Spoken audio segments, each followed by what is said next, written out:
자, 우리 저번 시간에 했던 내용을 조금 복습하고요. 이번 시간에 실전 톡톡 42페이지에 있는 실전 톡톡을 나가보도록 하겠습니다.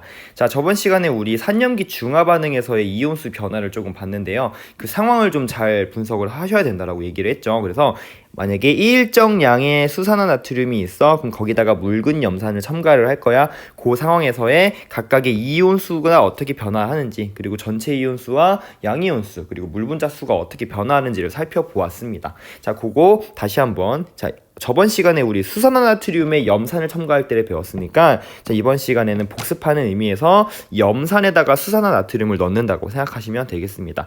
자, 선생님이 만약에 물에다가 HCl 덩어리 두 덩어리를 넣었어요. 그러면은 HCl은 이렇게 H 플러스랑 Cl-로 이렇게 이온화가 되죠.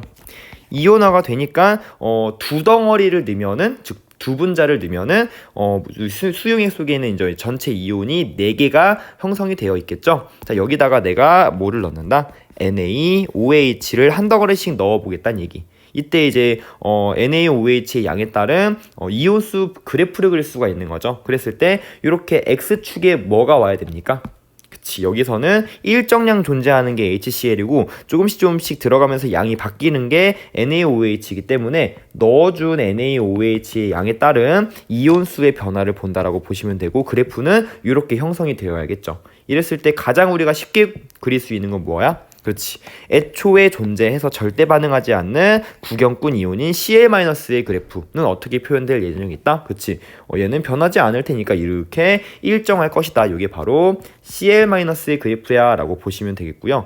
들어가는 족족 증가해서 이온수를 이온수 증가에 기여를 하는 친구는 뭐야? 바로 Na 플러스가 되겠죠. 얘도 역시 마찬가지 구경꾼 이온이기 때문에 어떻게 얘는 들어가는 족족 연신 이렇게 증가한다라는 거, 이게 바로 Na 플러스다라고 여러분들 보실 수가 있겠죠. 자, 이랬을 때 우리 중화점, 자, 중화점은 어디라고 얘기할 수가 있을까요? 자, 우리 동준이가 한번 얘기해 볼까? 동준아, 중화점이 어디입니까? 그쵸? 맞습니다. 오늘 동준이 생일이라고 하는데, 자, 여기가 바로 동준이가 아니라 중화점이죠. 자, 바로 여기가, 즉 NaOH를 이만큼 넣었을 때가 바로 중화점이라고 보시면 됩니다. 여기가 바로 중성이라는 뜻이죠. 중성. 자, 여기가 왜 중화점이냐라고 어떻게 설명을 했냐면, 여기가 중화점인데 왜 중화점이냐라고 얘기를 한다면, 그치, 중화점은요 H 플러스가 있으면 됩니까? 안 됩니까? 안 됩니다. OH 마이너스 있으면 돼? 안 돼? 안 되는 거지. 그럼 뭐만 존재해야 돼? 그렇지, 구경꾼 이온만 존재하는 그 상황이 바로 우리 중화점이라고 얘기를 했고요. 여기서의 구경꾼 이온의 종류는요, 우리 Na 플러스와 Cl 마이너스밖에 없잖아. 그런데 굉장히 중요한 한 가지 우리 약속이 있었죠. 이러한 혼합용액은 언제나 무엇이어야 돼? 그치, 전기적 중성이어야 되고요. 즉 양전하량과 음전하량이 총합이 같아야 되고요. 그러기 위해서는 일가산과 일가염기가 반응했기 때문에 여기에 혼합용액 속에 존재하는 거는 일가 양이온과 일가 음이온들밖에 없단 말이야. 따라서 양이온수와 음이온수 수가 서로 같아야지만 전기적 중성이 유지가 되는 거죠. 따라서 존재하는 요 중화점에서 구경꾼 이온만 존재하기 때문에 거기에 들어있는 양이온수와 음이온수는, 양이온과 음이온은 Na 플러스와 Cl 마이너스밖에 없잖아. 이들의 수가 어때야 된다? 같아야 된다. 이들의 수가 같은 요 지점이 바로 구경꾼 이온만 존재하는 지점이고, 얘가 바로 H 플러스와 OH 마이너스가 없는 중화점이야 라고 우리 판단할 수 있다라고 얘기를 했죠. 그래서 H 플러스나 OH 마이너스의 양이 어떤지 알 수가 없어도 이렇게 구경꾼 이온의 양을 통해서 우리가 중화점을 바로 판단할 수 있다라는 겁니다. 자, 그러면 중화점 이전에는 뭘까요? 그치, 아직 H 플러스가 남아있겠죠. 일정량 존재하고 있었던 게 HCl이었으니까 이때는 산성이 되겠고요. 중화점 이후에는 이제 과량으로 더 많은 양의 NaOH가 들어간 상황이니까 염기성이야 라고 우리 액성까지 파악할 수 있었다는 거. 자, 그럼 우리 전체 이온수, 양이온수, 물분자수는 어떻게 그릴 수 있었나요? 자, 넣어주는 NaOH의 양에 따라서 전체 이온수, 자, 보면은 맨 처음에 전체 이온수 NaOH 아무것도 안 들어갔을 때 4개 있었죠. 양이온 2개, 음이온 2개. 그럼 전체 이온수가 처음에 4개였어. 내가 만약에 NaOH를 하나를 첨가를 했습니다. 그럼 하나를 첨가하는 순간 누가 반응하죠? 그렇지. H 플러스가 하나 없어지죠. OH-는 반응하면서 물을 하나 생성합니다. 자, 그러면 이온수가 줄어드나? 그거는 아니죠. 왜냐면 들어가는 족족 이온수 증가에 기여해주는 바로 반응하지 않는 Na 플러스가 H 플러스의 양이온에 이온수를 보충해준다라고 했죠. 따라서 내가 H 플러스가 하나 없어지더라도 Na 플러스인 구경꾼 이온이 보충해주기 때문에 이온수는 여전히 4개로 일정하다라고 했습니다. 내가 만약에 하나를 더 넣었어. 그럼 또 H 플러스는 사라질 테지만 없어진 만큼 Na 플러스가 양이온을 보충해준다고 했죠. 여기까지가 우리 중화점이라고 보시면 됩니다. 이 중화점 이후, 그러니까 반응할 수 있는 H 플러스가 없는 상황에서 또 한 번 NaOH를 넣어준다면 Na 플러스와 OH 마이너스는 고스란히 반응하지 않고 전체 이온수 증가에 둘 다 기여하기 때문에 어떻게 되는 거야? 그때부터는 전체 이온수가 조금씩 증가하게 되는 거죠. 따라서 자, 만약에 여기 이 지점이 중화점이라고 한다면 우리 전체 이온수는 어떻게 표현할 수 있는 거냐면 중화점까지는 쭉 일정하다가 중화점 이후부터는 급격하게 증가하는, 그래서 4개로 일정하다가 6개, 8개, 10개 이런 식으로 2개씩 증가하는 형태를 보이겠다라고 하는 게 바로 전체 이온수. 이게 바로 전체 이온수에 대한 그래프였고요. 우리 전체 이온수 반띵한 거 뭐였어? 바로 이거에 반띵한 게 양이온수죠. 왜냐면 전체 이온수는 양이온수 더하기 음이온수인데 양이온수, 음이온수 같으니까 이거 반띵하면 그냥 양이온수 되는 거지. 양이온수 또한 어때요? 쭉 일정하다가 그 이후부터 이렇게 증가하게 되는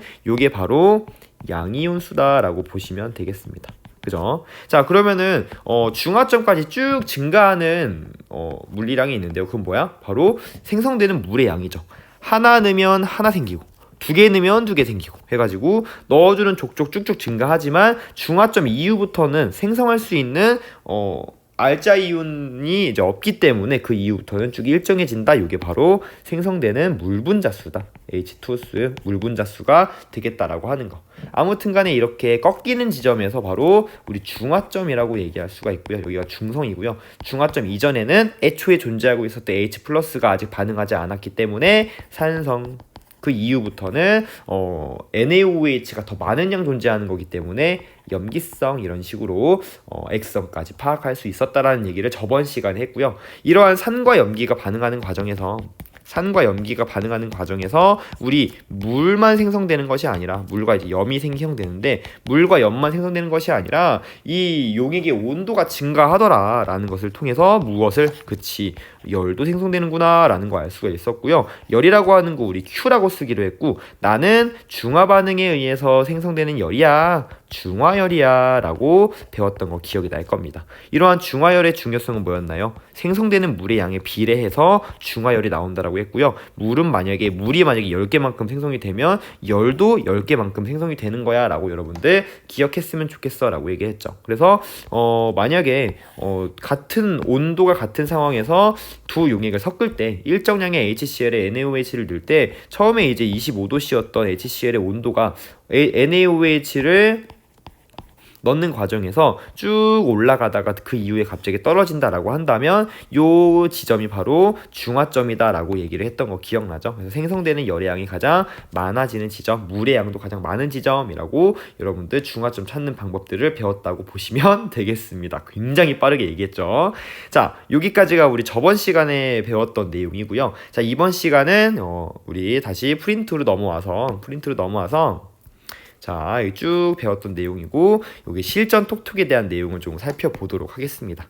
자, 요 내용은요 지금 살펴봤던 내용과는 조금 형태가 다르다고 보시면 돼요. 좀 달라요. 자, 어떤 형태가 다르냐? 자, 지금까지는 일정량의 산 또는 염기가 있으면 여기다가 다른 산과 염기를 첨가하는, 그래서 일정량의 산 또는 염기에다가 다른 산 또는 염기를 첨가해서 중화 반응을 시킨다라고 보시면 되는데요. 얘는 서로 다른 부피로 혼합을 여러 번 시킨다라고 보시면 됩니다. 상황이 완전히 다르죠. 그래서 이 보시면 실험을 총 5번을 하는 거야. 그래서 첫 번째 실험에서는 HCl을 2ml를 넣고 그리고 NaOH를 10ml를 준비해. 2개의 비커가 있겠죠. 그러면 2ml짜리 있고 10ml짜리 있으면 얘네 둘을 이렇게 혼합을 하는 거지. 혼합을 해서 새로운 용액을 만드는 과정이라고 보시면 됩니다. 요게 1번 과정. 그치, 실험 1번. 그럼 실험 2번은 뭐야? 이번에는 양을 조금 다르게 하는 거지. 묽은 염산 3ml 넣고 그리고 수산화나트륨을 8ml 넣어. 그런 다음에 섞어. 그리고 그런 다음에 온도를 재는 거야. 온도. 그래서 1번, 2번, 3번 요 실험을 계속해서 5번을 진행을 하는 거죠. 3번 실험에서는 HCl 6ml, NaOH 6ml 넣고 혼합한 다음에 온도 재고.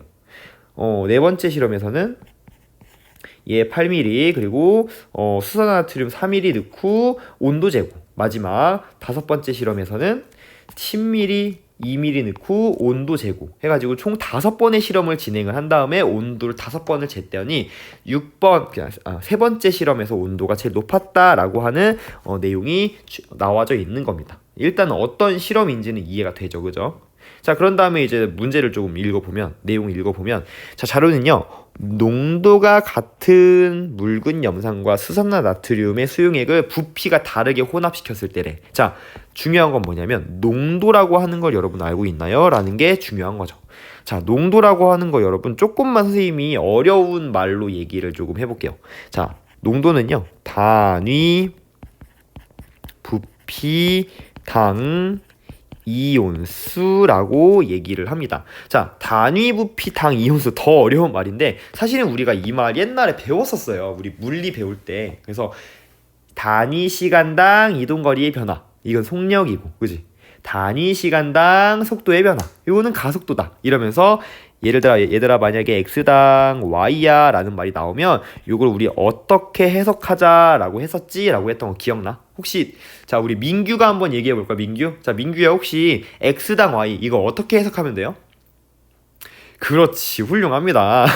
자, x당 y는 x분의 y로 해석하시면 되죠. 그래서 단위 부피당 이온수라고 하는 건 뭐였어? 그치, 부피분의 단위 부피는 여러분 이제 헷갈려 하지 말고요. 그냥 가장 기본적인 단위 부피, 즉 부피의 이제 단위는 우리 밀리리터나 리터를 쓰잖아요. 그러니까 1ml라고 생각하시면 돼요. 그래서 이 단위 부피당 이온수는요, 부피분의 이온수야 라고 보시면 됩니다. 자, 부피분의 이온수? 자, 그럼 어떻게 해석할 수 있는 거야? 부피는 우리 밀리리터고요. 이온수는 개수라고 쓴다면 1ml에 들어있는 이온의 개수가 바로 농도의 개념이야 라고 여러분들 받아들이시라고요. 자, 지금부터 농도라고 하는 것은 1ml에 들어있는 이온의 개수라고 보시면 됩니다. 자, 이 농도가 같은 HCl과 NaOH를 섞었다는 얘기는 HCl이 만약에 1ml에 내가 얘 한 개를 넣었어. 내가 HCl 1ml에 요거 한 덩어리 넣었어? 그럼 거기 안에 들어있는 이온은 뭐가 있을까? H 플러스와 Cl 마이너스가 있겠죠? 그럼 요거 한 덩어리 이온화 되면은 H 플러스 한 개, Cl 마이너스 한 개가 나오니까 HCl 1ml 안에는 몇 개의 이온이 들어있을까? 진현아? 그렇지, 훌륭합니다. HCl 한 덩어리엔 H 플러스 하나랑 Cl 마이너스 하나 있으니까 H 플러스 하나랑 Cl 마이너스 하나 있으니까 두 개가 있겠죠. 요게 바로 이제 농도의 개념이라고 보시면 된다고요.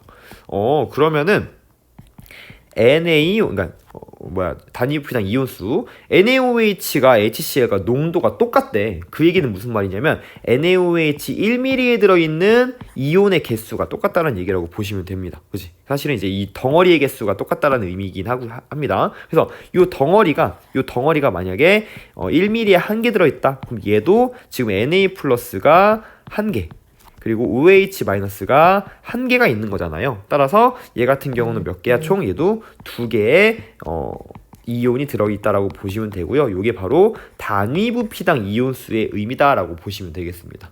단위 부피당 이온수가 서로 같은 상황인 거지. 그랬을 때에 지금 보시면 뭐야? 얘네들을 이렇게 섞었더니 온도가 서로 다르게 나타났다라는 거지. 자, 그러면은 얘를 한번 온도가 다르게 나타났다라는 건 우리 생성되는 물의 양에 따라서 이제 열이 생성이 되잖아요. 그죠? 그래서 열이 얼만큼 생성되는지를 알기 위해서 뭘 조금 해볼 거냐면, 그렇지, 물이 얼만큼 생성되는지를 좀 살펴볼 예정에 있습니다. 자, 요 농도의 개념을 이용해서 한번 우리 물의 양이 얼만큼 생성되는지를 좀 보도록 합시다. 혹시 요거 필기를 해야 되는 친구들도 있을까봐 얘를 살짝 옮겨 놓을게요. 이렇게 옮겨 놓고 여기다가 좀 필기를 이어서 진행해 보도록 할게요. 자, 보면은 얘네들이 지금 부피로 나와 있기 때문에 각각의 HCl과 NaOH에 몇 개의 H 플러스와 몇 개의 OH 마이너스가 있는지 몰라서 물이 얼마나 생성되는지를 몰라요. 그래서 내가 농도가 그냥 같다라고 하니까 그냥 내가 임의로 한번 정해 보겠습니다. 자, H 플러스와 OH 마이너스의 개수는요 1mm에 지금 2개 있으니까 HCl은 1mm에 H 플러스 1개 있는 거죠. 그래서 HCl은요 1mm에 H 플러스 1개 있다고 칩시다. 그럼 2mm에 몇 개 있을까? 그렇지, 2개 있겠죠. 1mm에 1개 있으니까 2mm에는 2개 있는 거야, H 플러스가. 그럼 수소나트륨에서의 OH 마이너스는 10mm에는 1mm에 OH 마이너스 1개 있으니까 10mm에 당연히 10개가 있겠죠. 그러면 4, 8일 때는 4개, 8개. 그치? 6, 6일 때는 6개, 6개. 8, 4일 때는 8개, 4개. 12일 때는 10개, 2개의 지금 각각의 혼합하기 전에 H 플러스와 OH 마이너스가 있다라는 얘기고요. 자, 얘네들을 뭐 할 거야? 혼합을 시킬 거야, 혼합. 자, 혼합을 시켰어. 자, 그러면은 첫 번째 실험 1에서 H2O가 몇 개가 나올까를 한번 보자는 얘기입니다. H2O 몇 개 나올까? 자, 찬이가 한번 얘기해봐. 찬이야, 혼합하기 전에 H 플러스랑 OH 마이너스가 있어. 그러면은 이 둘 중에 적게 존재하는 게 물의 양을 결정해? 아니면 많이 존재하는 게 물의 양을 결정해? 그렇죠, 그렇죠. 훌륭합니다. 적게 존재하는 요 2개 있는 애가 바로 물의 양을 결정을 하겠죠. 따라서 물의 양은 몇 개 나오는 거야? 그치, 얘가 다 없어지면서 2개만큼 나온다라고 보시면 됩니다. 혼합 전에 적게 존재하는 애가 물의 양을 결정한다고 했습니다. 자, 그러면 두 번째 실험에서는 역시 마찬가지 적게 존재하는 애가 H 플러스이기 때문에 얘 양만큼 물이 4개만큼 생성이 될 거고요. 자, 세 번째 실험은요 정확히 1대1로 존재하네요. 그럼 얘네들이 둘 다 없어지면서 물 6개를 만들겠죠. 자, 네 번째 실험에서는 어때요? 이번에는 적게 존재하는 애가 수산화이온이란 말이야. 따라서 얘가 4개가 다 없어지면서 4개의 물을 만들 거고요. 다섯 번째 실험에서는요 2개가 바로 적게 존재하기 때문에 2개만큼이 나오겠다라고 보시면 되겠습니다. 자, 그랬을 때 당연히 열의 양도 2개, 이 물의 양과 비례해서 이런 식으로 생성이 되겠죠. 자, 그리고 나서 중요한 건 뭐야? 얘네들의 부피가 전부 다 어때요? 2mm, 10mm, 4mm, 8mm, 6mm, 6mm. 얘네 다 더해봐. 그럼 각각의 실험에서 통제가 되어져 있는 것이 뭐냐면 부피고요. 이러한 부피가 전부 12ml로 같다란 뜻이죠. 따라서 내가 열이 나왔는데 그 열이 데워야 되는, 즉 온도를 높여야 되는 부피가, 용액의 부피가 똑같다는 얘기는 그 온도 차이를 통해서 생성되는 열의 양을 비교할 수 있다는 뜻입니다. 그랬을 때 지금 보시면 온도가 제일 높은 이 부분에서 열이 제일 많이 나왔어 라고 여러분들 판단할 수가 있다는 얘기고요. 열이 제일 많이 나왔으니까 물도 제일 많이 나왔다고 판단할 수 있고, 이때가 바로 정확히 중화되는 지점이야, 중화점이야 라고 보시면 되겠습니다. 이해되죠? 그래서 이런 식으로 여러분들 중화점을 판단할 수가 있다는 얘기고요. 만약에 중화점 이전, 그러니까 중화점 이점은 아니고요. 중화되는 지점, 중성인 지점이라고 보시면 되겠고요. 중성. 그리고 보시면은 여기 세 번째 실험 말고 첫 번째와 두 번째 실험을 보면은 얘네들은 어떻습니까? 지금 얘네들의 액성을 물어본다면 혼합전에 많이 존재하는 애가 액성을 결정하는 거야, 적게 존재하는 애가 액성을 결정하는 거야? 우리 한번 성주가 얘기해 볼까? 그렇지. 많이 존재하는 애가 결정을 하죠. 따라서 혼합 전에 많이 존재하고 있었던 OH-가 바로 얘의 액성을 결정하기 때문에 얘네 2개는 바로 염기성이다 라고 하는 것이 나와지는 것이고요. 자, 그리고 네 번째 실험과 다섯 번째 실험 같은 경우는 많이 존재하는 애가 H 플러스이기 때문에 산성이야 라고 이렇게 결정할 수 있다는 겁니다. 그래서 이런 식으로 중화점과 생성되는 물의 양에 대한 내용을 여러분들 설명을 했다라고 보시면 되겠습니다. 그래서 중화점, 부피가 12ml로 일정한 상황에서 두 알자 이온의 수가 많고 또 정확히 반응할수록 발생하는 중화열도 많기 때문에 그래프의 가장 높은 온도로 중화점을 찾을 수 있다는 얘기고요. 생성되는 물의 양이 가장 많은 지점도 역시 마찬가지 중화점에 해당된다는 내용을 보시면 되겠습니다. 자, 여러분 세 번째 동그라미 3번 이거 별표 3개 치세요. 너무 중요합니다. 자, 그럼 각각의 이제 혼합을 했을 때 액성에 따른 이온의 조성은 어떨지 한번 보고 싶은 거야. 그러니까 중성일 때랑 염기성일 때랑 산성일 때 과연 그 안에 들어있는 이온의 종류와 그리고 이 이온의 수는 어떠한 관련성이 있을까를 보겠다는 얘기입니다. 자, 만약에 산성이야. 자, 내가 HCl과 NaOH를 이렇게 혼합을 시켰더니 얘가 만약에 산성이래.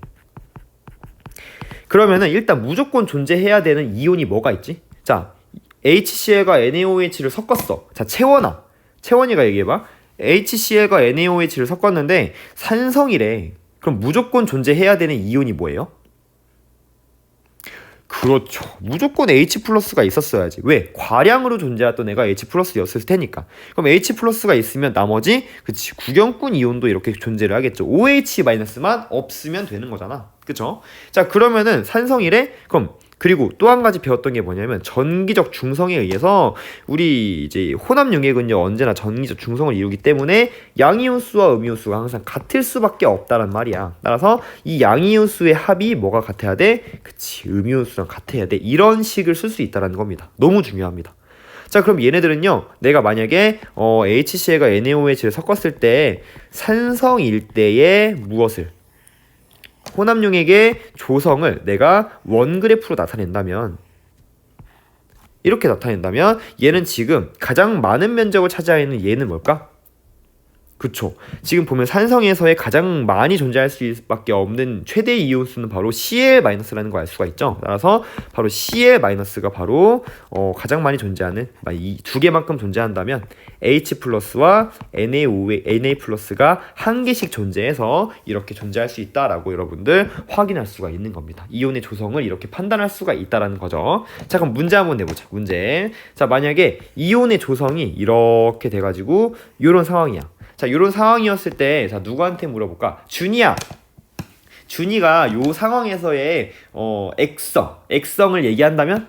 이건 혼합용액의 액성이 산성이에요? 중성이에요? 염기성이에요? 그렇죠. 훌륭합니다. 대답했겠죠? 중성이죠, 중성. 이게 왜 중성이야? 이게 중성이지. 왜 중성이야? 그렇지. 보시면, 중성일 때는요, 뭐밖에 없습니까? H 플러스 있어, 없어? 없어. OH 마이너스는 없어. 뭐만 있어? Na 플러스와 Cl 마이너스만 있어. 그럼 얘네들의 수가 어때야 돼? 그렇지. 전기적 중성을 만족하려면 서로 같아야지. 그치? 따라서 중성일 때는 이런 상태 Na 플러스와 Cl 마이너스의 수가 같아져 있는 상태고요. 염기성일 때 같은 경우는 어때요? 쓸 자리가 없으니까 살짝 지우고 염기성일 때는 무조건 존재해야 되는 이온이 뭐가 있지? 자, 그쵸. OH-가 있죠. 얘는 Cl-도 무조건 있고 Na 플러스도 무조건 있으니까 음이온수의 합은요 양이온수와 같아야 된다라는 이런 식으로 쓸 수가 있다라는 거. 그래서 만약에 Na 플러스가 5개 있어, Cl-가 1개 있어. 그럼 주한이가 얘기해봐. OH- 몇 개 있어야 돼? 그 혼합 용액에? 그렇지, 4개가 있어야겠죠. 훌륭합니다. 자, 이렇게 해가지고 우리 혼합용액의 조성을 판단할 수 있다라고 보시면 되겠습니다. 자, 그럼 숙제. 자, 숙제 한번 내봅시다. 자, 여러분들 요거 한번 해보세요. HCl과 NaOH랑 그리고 KOH가 이렇게 섞여 있어. 그랬을 때 산성일 때와 그리고 중성일 때와 그리고 염기성일 때 어떻게 존재하는지 한번 이온의 조성을 한번 써보시고요. 그리고 얘네들은 원그래프로 그렸을 때 어떻게 표현할 수 있을지 한번 여러분들 해보시기 바랍니다. 이거 우리 다음 시간에 한번 선생님이 설명해 주도록 할게요. 알겠죠? 자, 이렇게 해가지고 우리 실전 톡톡의 내용을 조금 맞춰보도록 합시다. 굉장히 중요한 내용이었고요. 좀 어려운 내용이었고 이 부분에서 조금 문제가 어렵게 출제될 수 있을 거라는 거 여러분들 생각하시면 되겠습니다.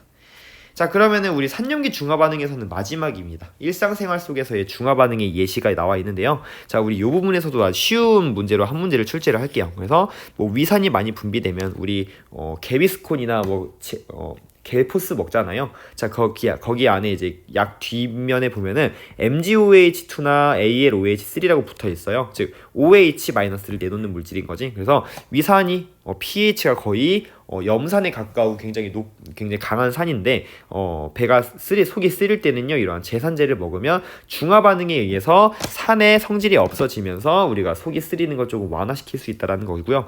우리 연어 선생님 되게 좋아하는데 연어 싫어하는 사람들은 연어 비린내 때문에 싫어한다고 하더라고요. 그래서 연어 같은 경우 이런 생선회에는요 메틸아민이라는 이제 염기성 물질의 비린내를 나는 염기성 물질이 있는데요. 자, 이러한 염기성 물질을 없애기 위해서는 우리가 먹을 수 있는 레몬즙이나 아니면 식초 같은 걸 뿌려서 또 중화 반응을 시켜서 생선의 비린내를 없앨 수 있다라는 거. 그래서 뭐 다양한 이런 우리 일상생활에서의 요소를 한번 확인해 보시기 바랍니다. 알겠죠?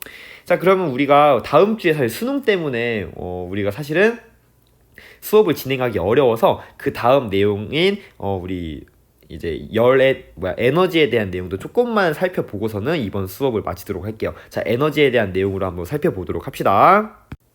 자, 이제 4단원의 환경과 에너지라는 단원으로 넘어왔습니다. 자, 우리 아마 여러분들 생명과학 시간과 지구과학 시간에는요, 이 환경과 에너지에 대한 내용을 열심히 학습하고 있을 겁니다. 그 중에서도 우리 생명과학 시간에는요, 생태계 내에서의 이제 에너지가 어떻게 흘러가고 있는지에 대한 내용을 아마 배우고 있었을 거예요. 그래서 뭐 예를 들면 태양 에너지를 생산자가, 즉, 우리 자연에서 우리한테 포도당을 만들어주는 식물과 같은 생산자가 열심히 생산을 해주면 그것을 그 에너지가 1차 소비자한테 전달이 되고 또 2차 소비자한테 전달이 되고 그들을 분해자가 분해해서 다시 또 에너지가 전달이 되고 이들이 환경으로 전달이 되고 주변에 이 에너지가 전달되는 과정에서 열에너지의 형태로 다시 한번 에너지들이 전달이 되고 이렇게 생태계 내에서의 에너지 흐름을 아마 배우고 있었을 거고요. 그리고 두 번째로 지구에서의 에너지 흐름, 그러니까 지구 시스템에서의 에너지 흐름도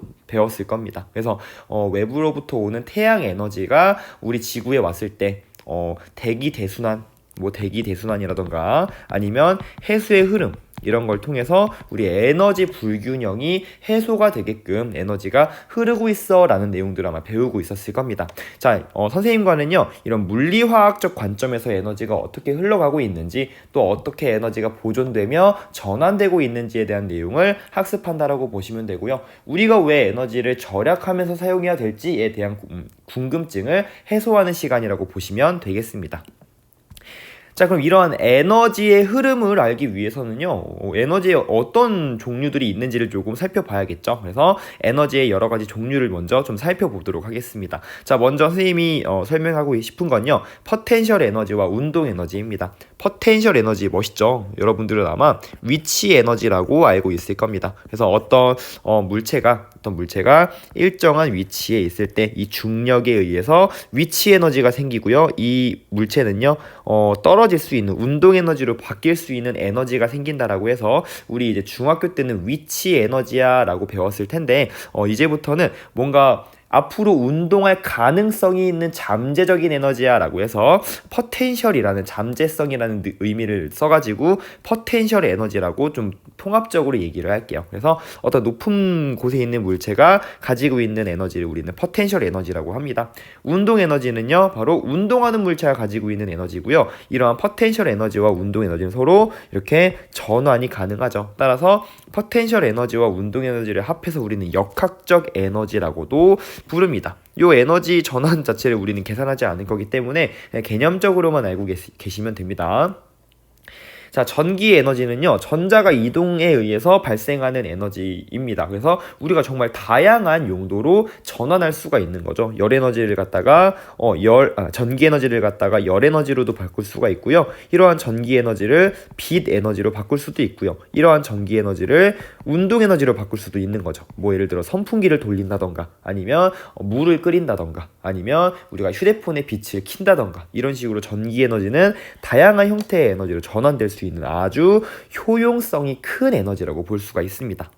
열 에너지는 뭔가요? 그냥 열 에너지, 온도를 변화시킬 수 있는 열의 형태로 전달되는 에너지를 얘기를 하고요. 화학 에너지라고 하는 거 여러분들 조금 생소할 수 있는데 우리가 이제 먹는 음식물 그리고 우리가 만들어내는 ATP 막 이런 것들 이렇게 말하면 더 어려운가요? 뭐 예를 들면 CH4라는 화석 연료 있죠. 화석 연료로 의해서 만들어진 CH4 뭐 예를 들어 우리 화석 연료로 만들어진 메테인 천연가스죠. 천연가스.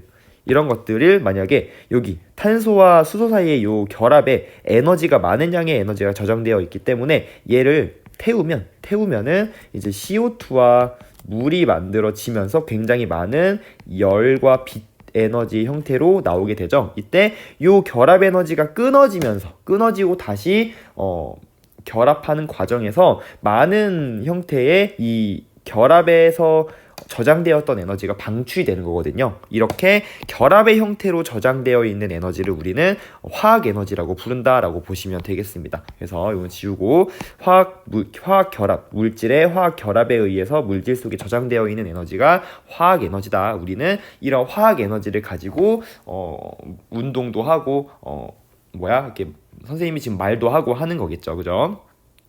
빛 에너지라는 건 뭡니까? 빛 에너지 역시 빛이 가지고 있는 에너지라고 생각하시면 되고요.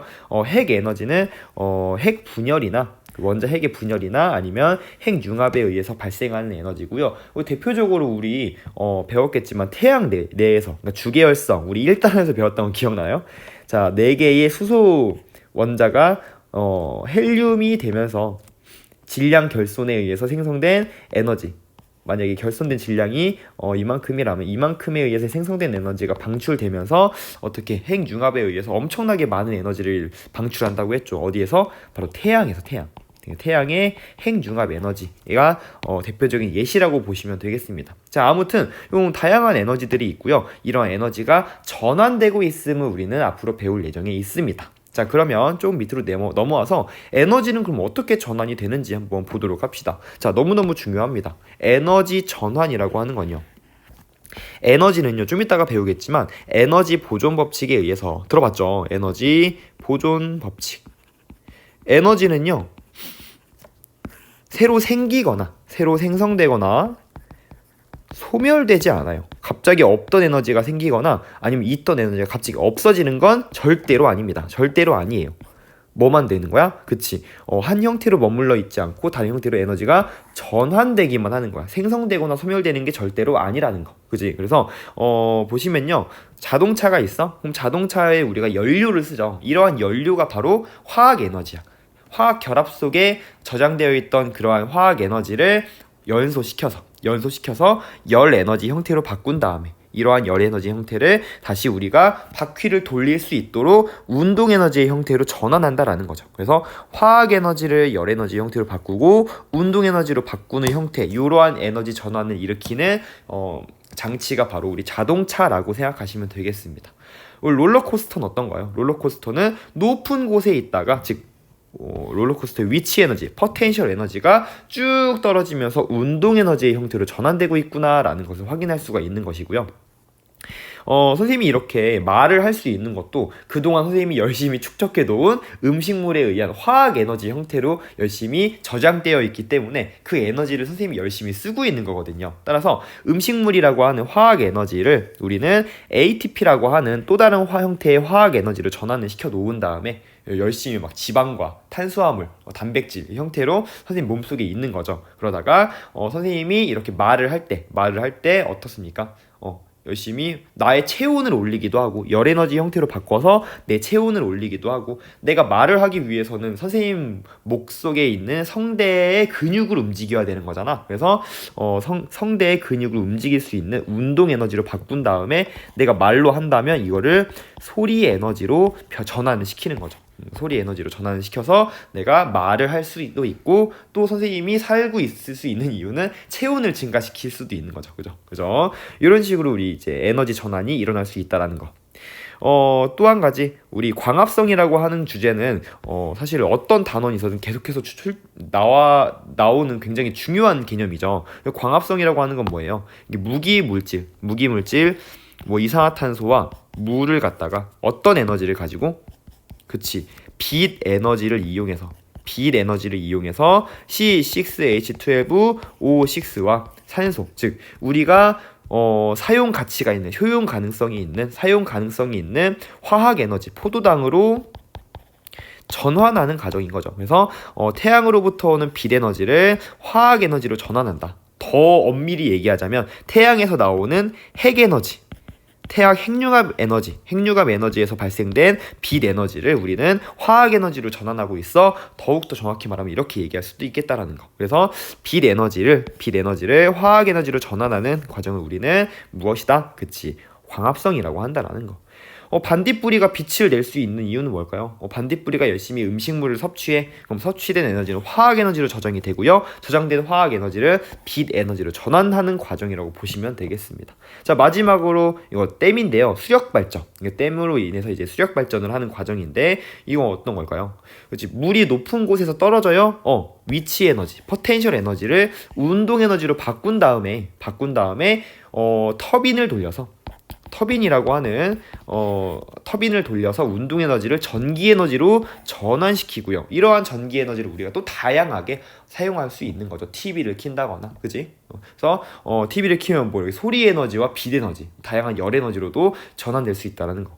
아무튼간에 이러한 에너지라고 하는 건요, 절대로 갑자기 소멸되거나 생성되는 것이 아니라 언제나 다른 형태의 에너지로 전환되고 있어 라고 하는 얘기를 하고 싶은 거죠. 따라서 밑에 보시면 에너지 보존 법칙이라는 내용이 나오는 거죠. 이게 바로 이번 시간의 핵심이라고 보시면 되겠습니다. 에너지는요, 새로 생성되거나 사라지는 것이 아니라, 즉 에너지는 총량은 언제나 항상 일정하게 유지가 됩니다. 그러면은 에너지가 내 눈앞에서 전기 에너지가 없어졌는데 그건 소멸되는 게 아니라 바로 다른 형태의 에너지로 전환됐다라고 우리가 해석할 수 있다라는 얘기죠. 따라서 여기 보시면 만약에 어떤 선생님이 이제 여러분 핸드폰을 가지고 있어. 지금 이제 온라인 수업을 휴대폰이나 이제 컴퓨터로 보고 있는 친구들이 많을 텐데 대부분 우리가 효용 가능성이 높은 전기 에너지 형태를 다양한 형태로 전환을 시키잖아요. 그래서 전기 에너지, 예를 들어 이제 100줄만큼의 전기 에너지를 가지고 있었다고 치자. 우리는 이제 에너지의 단위를 쓸 땐 줄이라는 단위를 쓰고요. 나중에 조금만 더 자세하게 설명을 해줄게요. 전기 에너지가 만약에 내가 가지고 있는 게 100줄이었어. 100줄을 어떻게? 그치? 뭐 예를 들면 휴대전화가 진동을 해. 그럼 진동 에너지로 운동 에너지죠. 진동하는 에너지는, 그래서 운동 에너지를 50줄만큼 썼어. 전화가 조금 뜨거워지네. 한 10줄 정도로 열 에너지로 방출됐고요. 스피커로 나오는 소리 에너지로 뭐 예를 들어 10줄 정도로 방출했고, 그리고 화면에서 나오는 빛 에너지로 50만큼을 방출했다 치자. 아무튼 간에 내가 가지고 있었던 100이라는 에너지가 전체적으로 없어진 게 아니라 다양한 형태의 에너지로 전환이 됐고요. 그리고 이러한 전환된 에너지, 즉 사용하기 전의 에너지와 전환된 에너지의 총합은 언제나 같을 수밖에 없다라는 거죠. 그래서 100줄만큼 썼다면 어떤 그 전환된 에너지, 모든 에너지의 합은 역시 마찬가지 100줄일 거야 라고 하는 거. 즉 에너지 전환 과정에서 에너지는 절대로 없어지는 것이 아니고요. 전환 과정에서 생기는 모든 에너지의 합은요, 전환되기 전의 에너지 양과 같다. 에너지는 보존돼요 라는 개념을 아시면 되겠습니다. 자, 그러면은 생각보다 이렇게 생각하는 친구들이 있을 것 같아요. 선생님, 그러면 사람들이 막 우리 환경을 위해서 에너지를 절약해야 돼.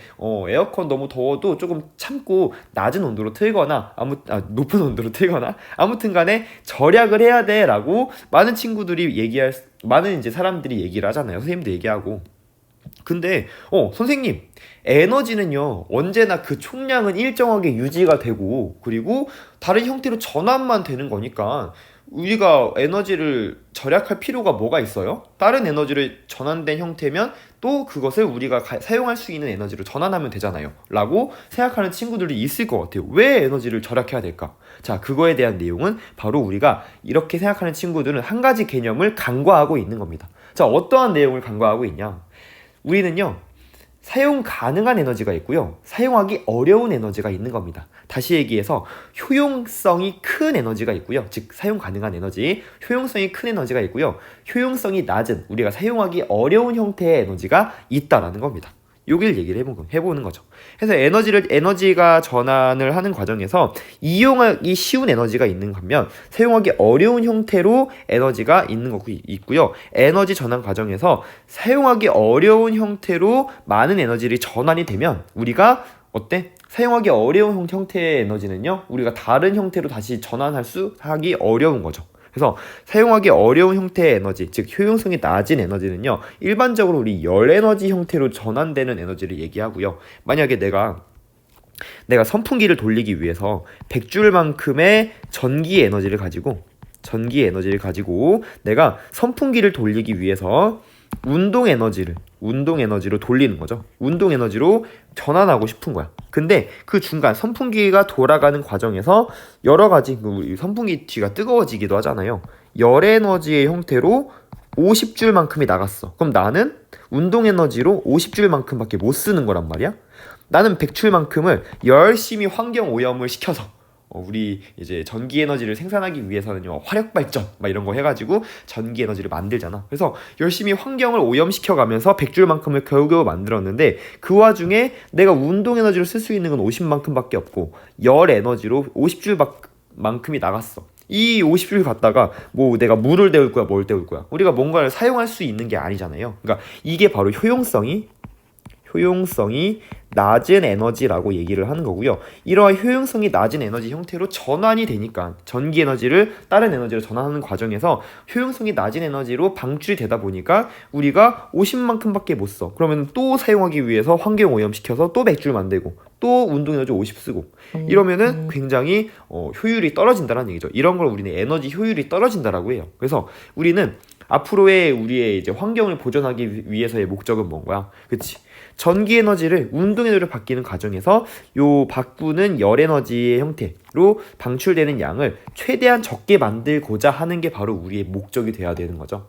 그래서 우리 냉장고나 가전제품 보면은 여기 이런 거 붙어 있죠. 에너지 소비 효율 등급이라고 해서 에너지 소비 효율 등급이 1등급에 가까울수록 에너지 효율이 높은 거야. 즉 효용성이 낮은 형태로 전환되는 에너지의 비율을 낮춘다라는 의미로 여러분들 해석하시면 되겠습니다.